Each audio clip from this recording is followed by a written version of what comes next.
Hi there, my name's Morgan Jenkins from Nielsen Jenkins in Brisbane. Lockie couldn't be here today, so it's just me. We're really happy to have our Bardon house included in the commendations for the state shortlist this year, and really, I think it's really appropriate that we're recording this for the Robin Boyd Foundation down in Melbourne. If you guys aren't allowed across the border coming north, then we'll come down and visit you down there. I'll share the screen here.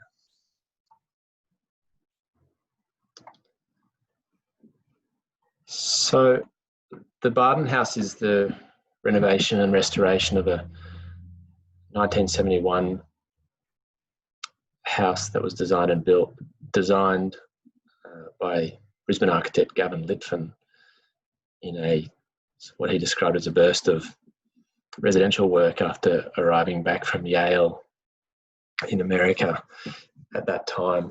He then moved on to a bigger scale of project, so there's only a few of his houses around Brisbane. This one occupies a ridge line in Bardon, which is in the inner west of Brisbane, with views east down towards the city and then southeast down towards Highgate Hill and Torbreck, and then a really beautiful view west up towards Mount Cootha and the foothills of Mount Cootha.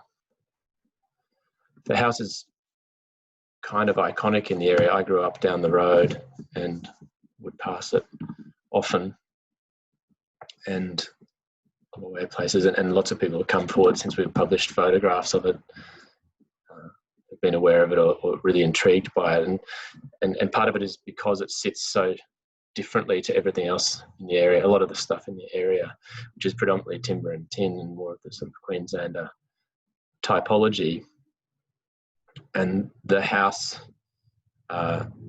is a really different, it's a really different house for Brisbane, which is renowned for its masonry. And we entered it into the Heritage Awards, Heritage category, rather than the alts and ads, because we feel like it's our sort of assertion that even though it's not a heritage listed house, this period of architecture in Brisbane, in Queensland, is largely, doesn't really feature much in heritage discussion. So it was our intention to sort of, and our assertion that this period of house forms a really, really integral moment in the architectural lineage of our place, and the sort of ideas of modernism coming back from overseas and then combining with our climate and our hills and our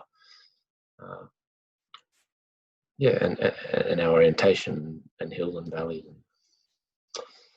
and construction knowledge and all those sort of things. So, and we feel like it's an important part of where we are now. When we arrived at the house, our client had just bought it, hadn't moved in yet, or had just moved in, sorry, but had been looking for a house of this era, and because they were really interested in that time period. But the house had been largely untouched for 50 years. It had been sold by the owners that commissioned it from Litfin in 71. So it was a little bit worn, and there was a few water issues. But the house sort of requires basically no maintenance externally. So it was in good nick externally. It was more just a few things internally. And as you can see from the photographs, there was a couple of things that didn't get realised as per his plans. We found his plans midway through, and it was interesting because a lot of the things that we put forward in our initial concepts had actually been in his plans that hadn't been realised in the execution of the project initially. But it's got this really interesting relationship where it is a really grounded, heavy thing from the street. And so you move in on ground level, and as you move through it to the intersection of this Y-shaped wishbone plan, all the geometries are pushing you out into that view towards the city, but you're also losing touch with the ground, and it becomes this timber thing that is hovering out in the canopies of the trees. And they've done a really interesting thing for Brisbane, where instead of just banging a deck on the back, the lounge room occupies the canopies. The deck is very, very small, and doesn't interfere with the view and doesn't interfere with that feeling of sort of hanging out in the trees, which is, for us, was a really, really interesting move and a beautiful move. So we got hold of his plans, and the things that I just sort of thought that as we, you know, as I said, we didn't get these plans till a bit later in the process, but as we measured up and documented what was there already, we found sort of more and more interesting things for us, and certainly things that we aspire to in our own work. And those sort of include, you know, a simple piece of geometry to push building edges towards the edges of the site that might create a really meaningful and private sort of external room in the middle of the plan, which he's done here. A really choreographed circulation sort of dynamic, which holds many moments of surprise and then delight as you're sort of led towards and obscured and then brought back towards these really to the view. And then also that idea of connecting with a much bigger site. The way the building is sort of splayed on the western edge, we sort of discovered as you arrive from downstairs from the carport and come up through the void in the central staircase here, the building actually frames the summit of Mount Cootha in a really beautiful way. And it's sort of those little moments of discovery that it was actually really nice not to have the plans and not to talk to Gavin until after we'd done some work, and then we were able to take him through it at the end, and we've sort of discussed it at length with him at various stages, but it was sort of post our initial stuff.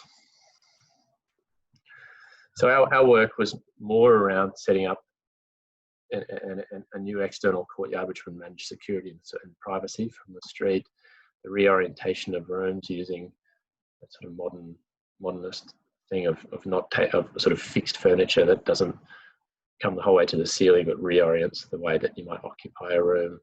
New opening systems, probably more modern opening systems that would allow doors and windows to sort of completely be removed from the apertures. You know, louver systems to maximise ventilation.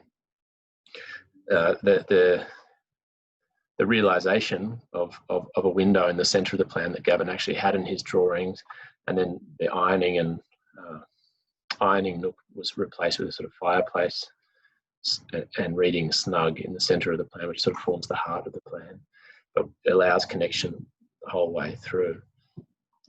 It had been for a family, and now it was for a much smaller family unit, so we were able to sort of reorient the master bedroom and have it more connected across the living spaces towards the view also. And then the installation of a really small deck that sits down from the level of the lounge, so it obscures the neighbour. Sorry, it doesn't obscure the view, but obscures the new neighbour to the rear of the property. Downstairs, the work was largely within existing envelopes and structure, but it hadn't ever been sort of built in downstairs. And that's that sort of surprising section. So on arrival on the left, and as it's grounded, and then you suddenly find yourself in the canopies of the trees, hovering out and dangling into the view. So I'll just take you through the circulation, sort of the experience of the building quickly in terms of the photos. But you know, the entry courtyard, the lock made that door, which allows sort of a more passive ventilation that deals with security that they can have open all the time. And then you're confronted by that geometry almost straight away in a really intriguing way, where those two wings meet, and you move past this really beautiful sort of little hardscaped courtyard to the west and the existing pool. But we were able to sort of pull some of that landscaping in and over into that courtyard through plots. But you can see that connection from even here the whole way through that plan towards the city. And the materiality of the original house was really rich. You know, this dark scallop timber on the far wall there was an original wall, and so that sort of led to all these materiality choices. And the colourful tiles were referencing these really beautiful sort of golden tiles that were used as a splashback, and we were able to then pull them into these key 3 skylight elements that we targeted the darkest parts of the plan, and then put these moments in, so you know, around circulation points and key points in the plan.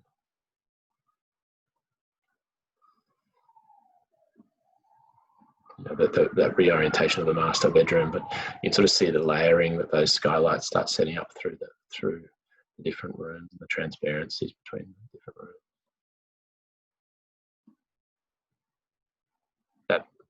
That window there is the window that I was referring to earlier, so it looks across that original staircase void area, but you also get access to that other skylight and then the light from the western courtyard. Downstairs, the original set of stairs, and we just poured in a new slab to fix all of that. And you can see the way that little deck operates as a sort of a nest, and so it obscures. We included this photo on purpose because it obscures that neighbour down the bottom from the key circulation areas and the kitchen, but allows and frames that view to the city.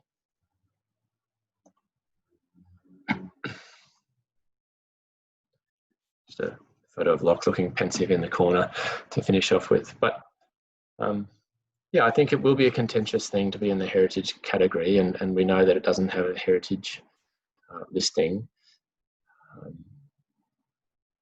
And also the projects that it's up against are really complex public projects that have much more complexity with the building, the client, the age of the building, and the program. So we're not saying it's the same thing as that, but we're really proud that it's come this far.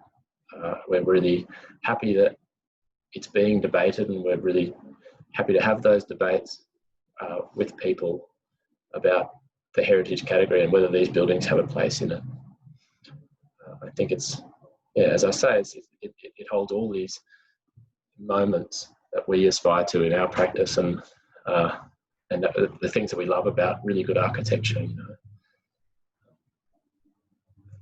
And yeah, so good luck to everyone else who's in there, and it's really nice to be in this list. Oh, sorry, we had to do another slide of a project that we really love from this year's awards, and we really love this project from Crofi. You know, like the project that we're sort of talking about. It's got everything that we love. You know, it's a sort of sense of playfulness. It's got really elegantly assembled. You can see the way it's built.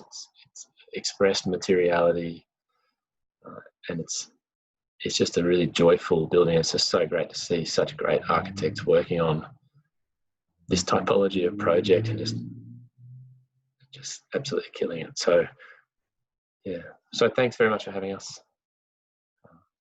Cheers.